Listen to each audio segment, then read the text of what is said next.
Starting ಮಾತ್ರ ನನ್ನ ಸಡನ್ನಾಗಿ ವಾಯ್ಸ್ ಸ್ಟಾಪ್ ಆಗುತ್ತೆ, ಹಿಂಗೆ ನೋಡ್ತಾ ಇರ್ತೀನಿ. ಬಟ್ ಎಲ್ಲೋ ಒಂದು ಕಡೆ ಅವ್ರಿಗೆ ಗೊತ್ತಾಯ್ತು, ಒಂದು ಹುಚ್ಚು ಶುರು ಆಯಿತು. ಫಸ್ಟ್ ಡೇ ಫಸ್ಟ್ ಶೋಗೆಲ್ಲ ಹೋಗೋದು ಅದೆಲ್ಲ ಶುರು ಆದಾಗ I think that thing started like no I want to become an actor. ಬೇಕು ಅಂತ ಶೋ ಆಫ್ ಮಾಡಬೇಕು, ಇಲ್ಲ ಅವ್ರ ಮುಂದೆ ಏನಾದರೂ ಇದಿಲ್ಲ ಅಂದರೆ ತಂದೆಯವರು ಒಂದು ಝೆನ್ ಕೊಡಿಸಿದ್ದಾರೆ. ಯಾಕೆಂದರೆ ಶೂಟಿಂಗ್ ಹೋಗೋಕ್ಕಲ್ಲ ಒಂದು ಝೆನ್ ಕಾರ್ ಕೊಡಿಸಿರ್ತಾರೆ ನನಗೆ. ಒಂದು ಡೈಲಾಗ್ ಹೇಳ್ತಾರೆ, ಪರವಾಗಿಲ್ಲ ಯುಟಿಲಿಟಿ ಬಿಲ್ಡಿಂಗ್ ಎತ್ತರದಷ್ಟು ಕನಸುಗಳು ಕಟ್ಕೊಂಡಿದ್ಯಾ ಅಂತ ಅವ್ರು ನನಗೆ ಹೇಳೋದು. ಅವ್ರು ಹೇಳಿದ್ದಾರೆ ಹಿಂಗೆ ಮಾಡಬೇಕಂತ, so I'm going to do this okay ಅಂತ. ಅಲ್ಲಿ ನೋಡಿದ್ರೆ ಧರ್ಮರಾಯ ಮತ್ತೆ ಒಳ್ಳೆ ಹುಡುಗ ಅಂತ ಈ ಟೆನೆಂಟಲ್ಲಿ ಹಿಂಗೆ ತೋರಿಸ್ಬಿಟ್ಟಿರೋ ನನ್ನ ಅಂತ. ಅಪ್ಪಾಜಿ ಇಂಡಸ್ಟ್ರಿಗೆ ಅಸೋಸಿಯೇಟ್ ಡೈರೆಕ್ಟರ್ ಆಗಿ ಬರ್ತಾರೆ. ಸೊ ನಿಮಗೂ ಏನಾದರೂ ಡೈರೆಕ್ಷನಲ್ಲಿ ಇಂಟ್ರೆಸ್ಟ್ ಇದೆಯಾ? ಆ್ಯಕ್ಚುಲಿ ಇವಾಗ ಒಂದು ವರ್ಷ ಐ ಥಿಂಕ್ ನಾನು ತುಂಬ ಇನ್ವಾಲ್ವ್ ಆಗ್ತಾ ಇದ್ದೀನಿ ಕೆಲವೊಂದು ಇದರಲ್ಲಿ. ಆ್ಯಂಡ್ ರಾನಿ ಅಂತ ಸಿನಿಮಾ ಬಂದಾಗ the director is very cordial, like ಇಲ್ಲ ಸರ್ ನೀವು ಹೇಳಿದ ಕರೆಕ್ಟಿಂಗ್ ಮಾಡೋಣ, so they take my ideas. ಆಮೇಲೆ ನನಗೂ level of thinking and maturity ತುಂಬ ಇದಾಗ್ತದೆ ಸಿನಿಮಾಗಳು ಮಾಡ್ಕೊಂಡು. So I know what will be good, what will be bad. But ಎಲ್ಲೋ ಒಂದು ಕಡೆ ಒಂದು ಆಸೆ ಇದೆ, ಲೈಕ್ ಅಟ್ಲೀಸ್ಟ್ ಒಂದು ಮಾಡ್ಬೋದು ಫ್ಯೂಚರಲ್ಲಿ ಅಂತ. ಎಲ್ಲೋ ಒಂದು ಡೈರೆಕ್ಷನಲ್ಲಿ ಇಂಟ್ರೆಸ್ಟ್ ಇರೋದಕ್ಕೆ ಈ ಥರ ಇನ್ವಾಲ್ವ್ ಆಗ್ತಿದೆ. ಈಗ ಒಬ್ಬ ಆಕ್ಟರ್ಗೆ ಫಿಟ್ನೆಸ್ ಅನ್ನೋದು ತುಂಬಾನೇ ಇಂಪಾರ್ಟೆಂಟ್. ಅಂಡ್ ನಿಮ್ಮ ಡಯಟ್ ಪ್ಲಾನ್ ಏನಿದೆ, ವರ್ಕೌಟ್ ಸ್ಕೆಡ್ಯೂಲ್ಸ್ ಹೆಂಗ್ ಮೇಂಟೈನ್ ಮಾಡ್ತೀರಾ ಕೆಲಸದ ಮಧ್ಯದಲ್ಲಿ ಅದನ್ನೆಲ್ಲ? ಐ ಥಿಂಕ್ ಫಿಟ್ನೆಸ್ ಅನ್ನೋದು I think the first inspiration ನಮ್ಮ ತಂದೆಯವರು. ಆ್ಯಂಡ್ ಐ ಥಿಂಕ್ ಜೀನ್ಸಲ್ಲೇ ಬಂದೈತೆ ಅದು ನನಗೆ. ಆ್ಯಂಡ್ ಚಿಕ್ಕ ವಯಸ್ಸಿಂದ ಒಪ್ಪಂದ ನೋಡ್ಕೊಂಡು ಬಂದಿದ್ದು ಅವ್ರು ಬ್ಯಾಡ್ಮಿಂಟನ್ನು, ಟೆನ್ನಿಸ್ಸು, ಈಗಲೂ ಟೆನ್ನಿಸ್ ಆಡ್ತಾರೆ. ಸೊ ಆಮೇಲೆ ಅವ್ರೂ ಅಷ್ಟೇ ಯಾವುದಕ್ಕೂ ಒಂಥರ ದಾಸನ ಆಗಿರ್ಬೋದು, ಯಾವುದಕ್ಕೂ ಮಡಿವಂತಿಕೆ ಇರಬಾರ್ದು. ಏನೇನು ಇದು ಬೇಕು ಸ್ವಲ್ಪ ಅದಕ್ಕೆ ಅಷ್ಟಕ್ಕೆ ಬಾಡಿಗೆ ಎಷ್ಟು ಬೇಕೋ ಅಷ್ಟು ಇದು ಮಾಡ್ಕೊಂಡು ಹೋದ್ರೆ I think that's more than of. ವಿಪರೀತ ಸಡನ್ನಾಗಿ 3 ತಿಂಗಳು ಜಿಮ್ ಮಾಡ್ಬಿಡೋದು, ಆಮೇಲೆ 6 ತಿಂಗಳು ಏನು ಮಾಡದೆ ಸುಮ್ಮನೆ ಓಡಾಡ್ಕೊಂಡಿರೋದು, ಅವಾಗ you again lose your thing. So I think everything should be balanced. So ನನಗೂ ಒಂದು ರೊಟೀನ್ ಏನಂದರೆ, ನಾನು ಫ್ರೀ ಇದ್ದಾಗ ಐ ಪ್ಲೇ ಟೆನ್ನಿಸ್, ಈಗಲೂ ಟೆನ್ನಿಸ್ ಆಡ್ತೀನಿ. ಆಮೇಲೆ daily gym and gym like fitness kind of gym, lean physique kind of gym maintain ಮಾಡ್ಕೊಂಡು ಹೋಗಬೇಕು. ಸೊ ಒಂದು 6:37 ಜಿಮ್ 1 hour, ಅದಾದಮೇಲೆ ಶೂಟಿಂಗ್ ಹೋಗ್ತೀನಿ. ಸೊ ಅದೊಂದು I have maintained income. And ತಿನ್ನೋದ್ರೂ ಅಷ್ಟೇ ತುಂಬ ಫುಡ್ಡಿ, ನಾನು ತುಂಬ ಇಷ್ಟಪಡ್ತೀನಿ. ನಮ್ಮ ತಾಯಿ ಅಡುಗೆ ಆಗಿರ್ಬೋದು, ಆಚೆ ಕಡೆ ಸ್ವಲ್ಪ ಬಿರಿಯಾನಿಗಳು ಅದು ಇದೆಲ್ಲ, ಬಟ್ ಎಷ್ಟು ಬೇಕೋ ಅಷ್ಟು. ಒಂದು ಬಿ ಲೈಕ್ ಆಮೇಲೆ ಒಂದ್ಸಲ ತಿಂದರೆ 1-2 days ಅಲ್ಲಿಗೆ ಈಸಿ ಡಯಟ್ ಥರ ತಿಂತೀನಿ. ತುಂಬ ಫುಡಿ ಅಂತಂದ್ರಲ್ಲ, ಏನು ತುಂಬ ಇಷ್ಟ ಫುಡಲ್ಲಿ ನಿಮಗೆ? ನನಗೆ ನಮ್ಮ ತಾಯಿ ಮಾಡೋದು ಮಟನ್ ಚಾಪ್ಸು ಮತ್ತು ಗೀ ರೈಸ್. ತುಂಬ ಮಿಸ್ ಮಾಡ್ಕೊಂಡಿರ್ತೀರಲ್ಲ? ಸಿಕ್ಕಾಬಿಡ. ಒಂದಿನ ಲಕ್ಸುರಿ ಬಜೆಟಲ್ಲಿ ಬಂದಿತ್ತು, ಅದನ್ನ ಬೇಯಕ್ಕೂ ಬಿಡಲಿಲ್ಲ ನಾವು. ಆ ಮಟನ್ನ ಕರೆಕ್ಟಾಗಿ 2 ವಿಸಿಲಿಗೆ ತೆಗೆದುಬಿಟ್ಟಿದ್ವಿ ನಾನು ಮತ್ತು ಮಂಜು ಅವರು, ಭವ್ಯ, 3 ಜನ.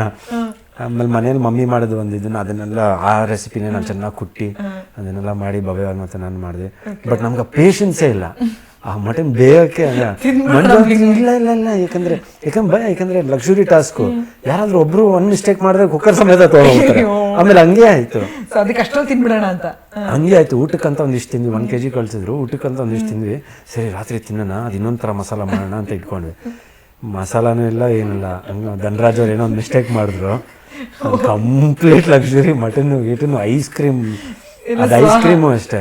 ಫಸ್ಟ್ 1 ಕಪ್ ಹಾಕ್ಕೊಂಡು, ಸರಿ ಇನ್ನೊಂದು ಡಿವೈಡ್ ಮಾಡೋಣ, 3-4 ಜನಕ್ಕೆ ಒಂದೊಂದು ಕಪ್ಪು, ಈ ಟೈಮಿಂಗ್ ಅಂದರೆ ಇನ್ ದ ಸೆನ್ಸ್ ಟೈಮಿಂಗ್ ಅಂದರೆ ಯಾರ್ಯಾರು ಬೇಕು ಆ ಟೈಮಲ್ಲಿ ಒಂದು ತಿನ್ನೋಣ, ಬೆಳಗ್ಗೆ ಒಂದು ಮಧ್ಯಾಹ್ನ ಈ ಥರ ಐಸ್ ಕ್ರೀಮ್ ತಿನ್ನು. 1 ಕಪ್ಪು ಅದು ಚೆನ್ನಾಗಿ ತಿಂದು ಎಲ್ಲ ನೆಕ್ಕಿ ಮಾಡಿ ಫುಲ್ ಲಿಟ್ರಲಿ ಹಿಂಗೆ ಕೈನಲ್ಲಿ ಹಿಂಗೆಲ್ಲ ಅಂದು ಇಟ್ಟು ಫ್ರಿಜ್ಜಲ್ಲಿ ಇಟ್ಟಿದ್ವಿ.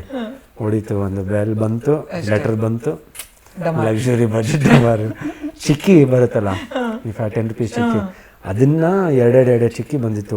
ಅದನ್ನ ತೊಗೊಂಡು ಡ್ರಾಯರಲ್ಲಿ, ರೂಮ್ ಡ್ರಾಯರಲ್ಲಿ ಒಳಗಡೆ ಯಾರಿಗೂ ಗೊತ್ತಿಲ್ಲದೆ ನನಗೆ ಅದೆಲ್ಲ ಇಟ್ಟು, ಆಮೇಲೆ ಇನ್ನೇನು ತೆಗೆದು ತಿನ್ನೋಣ ಅನ್ಕೊಂಡೆ.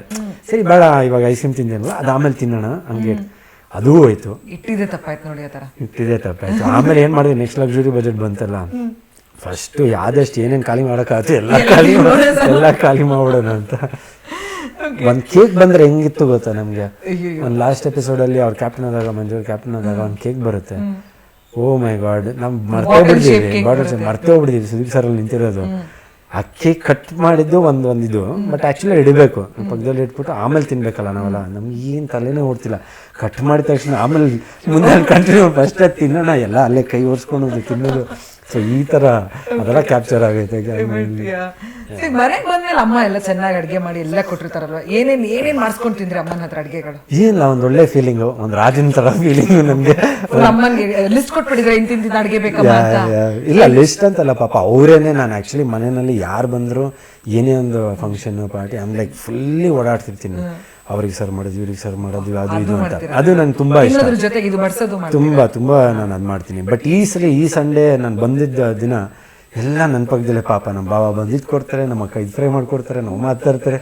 ನನಗೆ ಒಂಥರ ಬಿಡಿ ಬಾವ ಬೇಡ ನಾನು ತೊಗೊಳ್ತೀನಿ ಅಂದರೆ ತುಂಬ ನೀವು ಮಹಾರಾಜರಾಗ್ಬಿಟ್ಟು ಅವರೆಲ್ಲರೂ ಪ್ರಜೆಗಳ ಥರ ನಿಮ್ಮ ಸೇವೆ like I think they miss me a lot. Like ನಾನು ಎಷ್ಟು ಮಿಸ್ ಮಾಡ್ಕೊಂಡು ಅವ್ರಿಗೂ ಒಂದು ಇದಿತ್ತು, like they miss me a lot. So ದಿನ ಏನಾದರೂ ಒಂದು ಬಟ್ ಇವಾಗ ನಾನು ಹಂಗೆ ಲೈಕ್ ನಾನು ಮೊದಲು ಸ್ವಲ್ಪ ಮಮ್ಮಿ ಯಾಕೆ ಇದು ಮಾಡಲಿಲ್ಲ ಅಂತ. ಬಟ್ ಇವಾಗ ಬೇಳೆ ಸಾರು ನೋಡಿದ್ರೆ ಸಾಕು ಮಮ್ಮಿ, ರಾತ್ರಿನೂ ಇದೇ ತಿಂತೀನಿ, ಡೋಂಟ್ ವರಿ. ಯಾಕಂದ್ರೆ ಅಷ್ಟು ವ್ಯಾಲ್ಯೂ ಗೊತ್ತಾಗುತ್ತೆ. ಸೊಪ್ಪು ಸಾರು ಮಾಡಿದ್ರೆ ಅಷ್ಟು ಎಂಜಾಯ್ ಮಾಡ್ತೀನಿ. So it's that not like ಇದೇ ಬೇಕು ಅದೇ ಬೇಕು ಅಂತ. ಮೊದಲು ಹಂಗಿರಲಿಲ್ಲ, ಬಟ್ ಸ್ವಲ್ಪ ಮೊದಲು I used to be like more. ಆಮೇಲೆ ಅವ್ರಿಗೂ ಒಂದು ಇದಿತ್ತು, ಏನು ತಿನ್ನಲ್ಲ ಎಲ್ಲ ಮಾಡ್ಕೊಡ್ಬೇಕು ಅದು ಅಂತ. ಬಟ್ ಇವಾಗ ಏನಿದೆ ಆ ಬೇಳೆ ಸಾರು ಕುದ್ದಷ್ಟು ಜಾಸ್ತಿ ಟೇಸ್ಟ್, ಅಷ್ಟೊಂದು ರಿಯಲೈಸೇಷನ್ ನೋಡೈತೆ. ಆಗ್ಲೇ ಒಂದು ಹೇಳ್ತಿದ್ರಲ್ಲ ನೀವು ಹಾಗಲಕಾಯಿ ತಿಂತಿರ್ಲಿಲ್ವಂತೆ, ಅವರು ನೋಡಿ ಬೀಟ್ರೂಟ್ ತಿಂತಿರುವಂತೆ ಎಲ್ಲ ಒಳ್ಳೆ ಬಿಗ್ ಬಾಸ್ ಮನೆಲ್ಲ ಎಲ್ಲ ಕಲ್ತೆ ತಿನ್ನೋದು. ಈಗ ಅದ್ರ ಬಗ್ಗೆ ಹೇಳಿ ನಮಗೆ, ಎಲ್ಲ ತಿಂದಿದ್ದೀರಾ, ಹೇಗೆ ತಿಂದಿರಿ? ಹೌದು, ಬಿಗ್ ಬಾಸ್ ಮನೆಲ್ಲ ಅದು ಕಲ್ತಿದ್ದು. ಯಾಕಂದ್ರೆ ಬೇರೆ ಆಪ್ಷನ್ಗಳೇ ಇರ್ತಿರ್ಲಿಲ್ಲ. ಬೀಟ್ರೂಟ್ ಕಳಿಸ್ತಿದ್ರು ಜಾಸ್ತಿ, ಈರುಳ್ಳಿ ಕಳಿಸ್ತಿದ್ರು, ಆ್ಯಂಡ್ ಹಾಗಲಕಾಯಿ, ಸೋರೆಕಾಯಿ. ಸೊ ಸೋರೆಕಾಯಿ ಸಾರು ಎನಿ ಟೈಮ್, ಸೋರೆಕಾಯಿ ಸಾರು ಎಮರ್ಜೆನ್ಸಿಗೆ ರೆಡಿ. ಆಮೇಲೆ ನಮ್ದು ಇದು ಬೀಟ್ರೂಟ್ ಸಾರು, ಬೀಟ್ರೂಟ್ ಪಲ್ಯ. ಆಮೇಲೆ ಲೇಟಾಗಿ ಸೊಪ್ಪೆಲ್ಲ ಕಲ್ಸೋಕ್ಕೆ ಸ್ಟಾರ್ಟ್ ಮಾಡಿದ್ರು. ಸೊ ಅವಾಗ ಸೊಪ್ಪು ಸಾರು ಮಾಡಿದರು.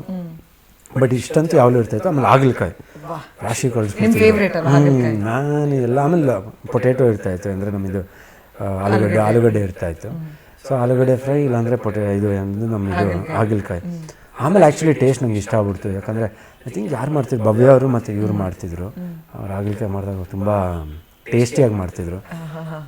ನೋಡಿ ಅಮ್ಮ ಮಾಡ್ದ ಹಾಗಲಕಾಯಿ ತಿಂದಿದ್ರು, ಭವ್ಯ ಮಾಡ್ದ ಹಾಗಲಕಾಯಿ ತಿಂದಿದ್ದಾರೆ ಬಿಗ್ ಬಾಸ್ ಮನೇಲಿ. ಬಟ್ ಇನ್ನೊಂದು ಕೇಳಬೇಕು, ನೀವು ಚಿಕ್ಕವರಿದ್ದಾಗ ಒಂದು ಘಟನೆ ನಡೆಯುತ್ತೆ, ಅಮ್ಮಂಗೆ ಸ್ವಲ್ಪ ತೊಂದರೆ ಆಗುತ್ತೆ, ಆ್ಯಂಡ್ ಅವಾಗ ಆ ವಯಸ್ಸಲ್ಲಿ, ಚಿಕ್ಕ ವಯಸ್ಸು ನಿಮ್ಗಿನ್ನು ತುಂಬ ಹೇಗೆ ಪರಿಣಾಮ ಬೀರುತ್ತೆ ನಿಮಗೆ, ನಿಮ್ಮ ಮೆಂಟಲಿ ಯಾವ ಥರ ಇತ್ತು ನಿಮಗೆ? ಅದಾಗಿದ್ದು ನಮ್ಮ ತಾಯಿ ತಿರುಪತಿಗೆ ಅಂತ ಹೋಗಿರ್ತೀವಿ, ಲೈಕ್ ಇದಕ್ಕೆ ಎಂದು ನಮ್ಮ ಪಪ್ಪ ಮಮ್ಮಿ ಆನಿವರ್ಸರಿ ಕರ್ಕೊಂಡು ಹೋಗಿರ್ತಾರೆ. ತಂದೆಯವ್ರು ಯಾವಾಗಲೂ ಕಾರಲ್ಲಿ ಕರ್ಕೊಂಡು ಹೋಗ್ತಾ ಇದ್ದು. ಶೂಟ್ ಮುಗಿಸ್ಕೊಂಡ್ಬಂದು ಬೇಡ ನಂಗೆ ಓಡ್ಸೋಕ್ಕಾಗಲ್ಲ, ಈ ಸರಿ ಬಸ್ಸಲ್ಲಿ ಹೋಗ್ಬಿಡೋಣ ಅಂತ ಹೋದ್ರು. ಬರ್ತಾ ಒಂದು ಲಾರಿ ಹೊಡೆದು ನಮ್ಮ ತಾಯಿದು ಕೈ ಕಟ್ಟಾಗಿ ಅಲ್ಲೇ ಬಿದ್ದೋಗ್ಬಿಡುತ್ತೆ. ಅವ್ರ ಕೈ ತುಂಬ ಬಳೆ ಹಾಕೋದು ಇವಾಗಲೂ ಅಷ್ಟೇ. ಸೊ ಅದು ಆ್ಯಂಡ್ ನಾವು ತುಂಬ ಚಿಕ್ಕ ವಯಸ್ಸು ಅವಾಗ.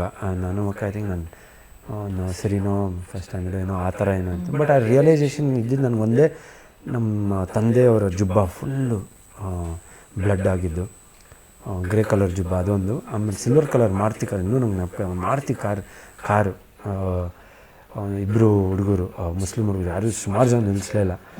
ಅವರು ನಿಲ್ಲಿಸ್ಬಿಟ್ಟು ನಾನು, ನಮ್ಮ ಅಜ್ಜಿ, ಅಪ್ಪ, ಅಮ್ಮ, ಅಕ್ಕ ಎಲ್ಲರಿಗೂ ಹಿಂದೆ ಸೀಟಲ್ಲಿ ಕೂರಿಸ್ಕೊಂಡು ಚಿತ್ತೂರು ತನಕ ಕರ್ಕೊಂಬಂದರು.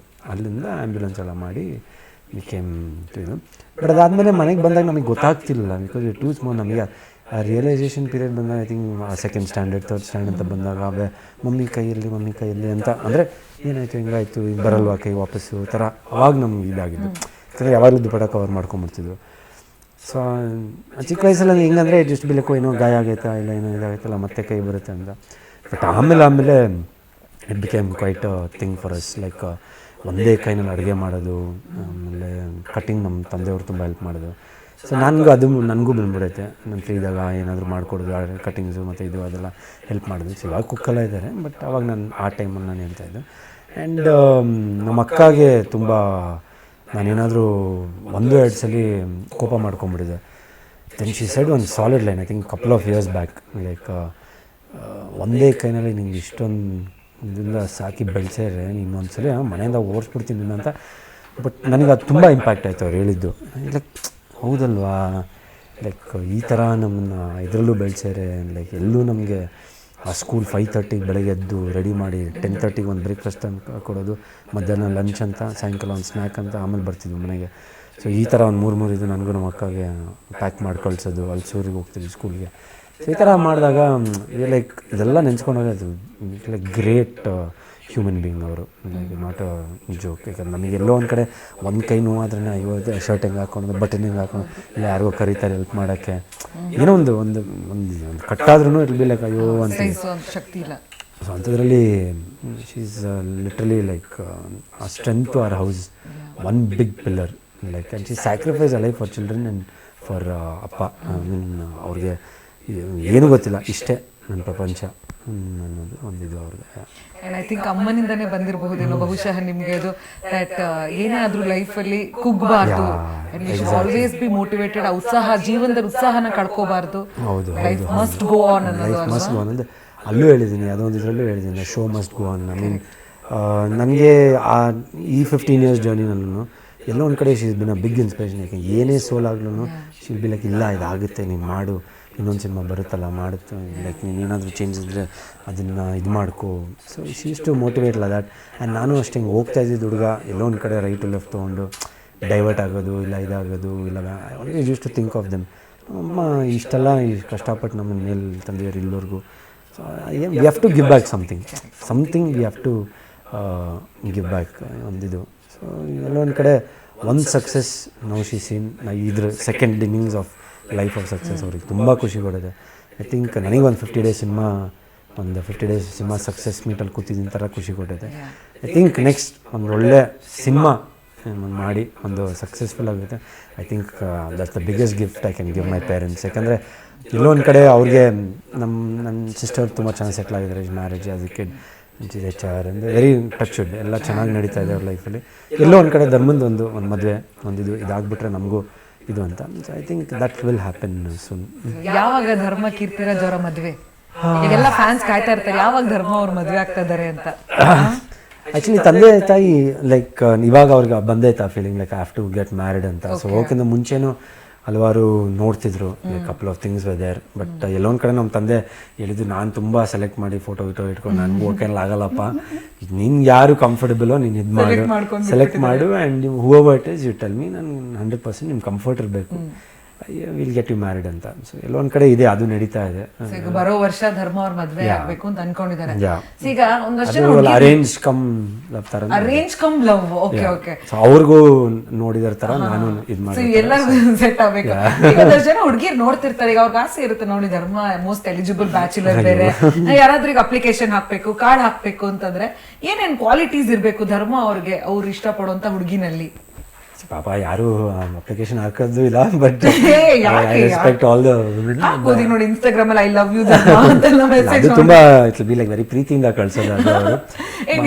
ಬಟ್ ಪ್ರೀತಿಯಿಂದ ನಿಮ್ಗೆ ಅಪ್ಲಿಕೇಶನ್ ಹಾಕಿದ್ರೆ ನನ್ನ ಕ್ವಾಲಿಟೀಸ್ ಅಂತ ನಾನು ಕೇಳೋದು, ಐ ಥಿಂಕ್ ಫಸ್ಟ್ಲಿ ನನ್ನ ಪ್ರೊಫೆಷನ್ ಟ್ರಸ್ಟ್ ಮಾಡಬೇಕು, ನನ್ನ ಮೇಲೆ ತುಂಬ ಟ್ರಸ್ಟ್ ಇರಬೇಕು, and we should be more like friends. Travel ಮಾಡ್ಬೇಕು ನನ್ನ ಜೊತೆ ಜಾಸ್ತಿ, ನಂಗೆ ತುಂಬ ಇಷ್ಟ. ನನ್ನ ಜೊತೆ ಇದ್ದಾಗ ವಿ ಶುಡ್ ಬಿ ಆ ಥರ ಒಂದು ಕೋಆರ್ಡಿನೇಟ್. ಆಮೇಲೆ ಮೇನು ನಮ್ಮ ಫ್ಯಾಮಿಲಿಗೆ ತುಂಬ ಗೌರವ ಕೊಡಬೇಕು, ಎಸ್ಪೆಷಲಿ ನಮ್ಮ ಅಪ್ಪ ಅಮ್ಮ, ನಮ್ಮ ಅಕ್ಕ ಬಾವಾಗೆ, ನನ್ನ ಫ್ಯಾಮಿಲಿಗೆ. ಯಾಕಂದರೆ ನಾನು ಹಂಗೆ ಇರ್ತೀನಿ, ನಾನು ಒಂದ್ಸಲಿ ಕಮಿಟ್ ಆದರೆ ಅವ್ರ ಅಪ್ಪ ಅಮ್ಮ will become like my parents. ಅಷ್ಟು ನನಗೆ ಇದು ಮಾಡ್ತೀನಿ, like I will look after them that ಅವ್ರ ಎಂಟೈರ್ ಫ್ಯಾಮಿಲಿನ. ಇಷ್ಟೇ ಏನು ಮೇಜರ್ ನನಗೆ ಅದು ಬೇಕು ಇದು ಬೇಕು, I am not behind all those things. ಈ ಮೇಜರ್ ಕ್ವಾಲಿಟೀಸ್. ಟ್ರೆಡಿಷನಲ್ ಹುಡುಗಿ ಬೇಕಾ, ಮಾಡರ್ನ್ ಹುಡುಗಿ ಬೇಕಾ, ಎರಡು ಮಿಕ್ಸ್ ಇರ್ಬೇಕು?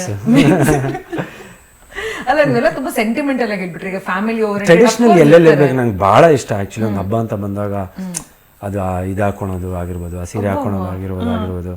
ಸೊ ಆ ಟ್ರೆಡಿಷ್ನಲ್ ಕಾಣಿಸ್ಕೊಳೋದು ತುಂಬ ಇಷ್ಟ.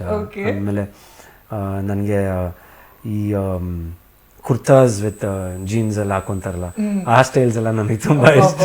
ಸೊ ಧರ್ಮ ಅವರೇ, ನಿಮ್ಮ ಲೈಫ್ ಅಲ್ಲಿ ಬಿಗ್ ಬಾಸ್ ಜರ್ನಿನಲ್ಲಿ ಎಲ್ಲಾದ್ರಲ್ಲೂ ಶೈನ್ ಆಗಿದ್ದೀರಾ. ಅಂಡ್ ನೀವು ಹೇಳಿದ್ರಿ ಅಫ್ಕೋರ್ಸ್ ಸಿನಿಮಾ ಜರ್ನಿನಲ್ಲಿ ಅಪ್ಸ್ ಅಂಡ್ ಡೌನ್ಸ್ ಜಾಸ್ತಿ ಇತ್ತು ಇದುವರೆಗೂ ಅಂತ ಅಂದ್ಬಿಟ್ಟು, ಬಟ್ ಇನ್ಮೇಲಿಂದ ನಿಮ್ಮ ಜರ್ನಿನಲ್ಲಿ ಎಲ್ಲ ಅಪ್ಸೇ ಇರಲಿ, and whatever project you take up ಎಲ್ಲಾನು ಸಕ್ಸಸ್ಫುಲ್ ಆಗಲಿ, ಯಶಸ್ವಿ ಆಗಲಿ ಅಂತ ನಾವು ಹಾರೈಸ್ತೀವಿ.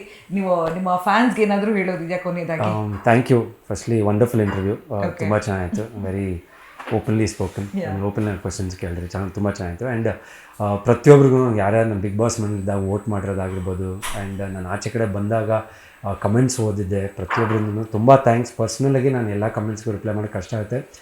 ಬಟ್ ಐ ಥಿಂಕ್ ನನಗೆ ನೀವೊಂದು ಹೊಸ ಒಂದು ಲೈಫು, ಒಂದು ಹೊಸ ಜೀವನ ಶುರು ಮಾಡೋಕ್ಕೆ ಒಂದು ಹೊಸ ದಾರಿನೇ ತೋರಿಸ್ಕೊಟ್ಟಿದ್ದೀರಾ. I will love to thank everybody.